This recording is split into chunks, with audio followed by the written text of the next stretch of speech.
На сегодняшний день на территории области прогнозируются неблагоприятные погодные явления, порыв ветра до 23 метров в секунду.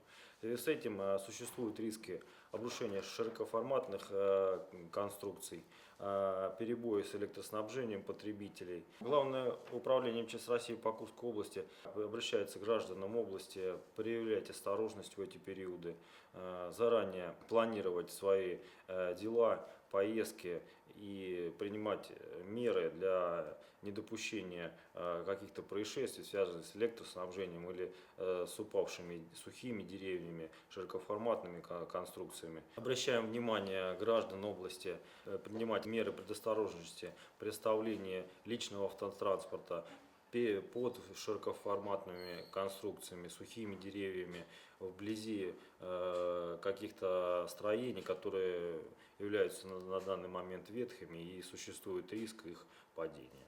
Не оставлять без присмотра детей, одиноких, престарелых. В случае любой беды просим вас обращаться по телефону единому всех служб 112.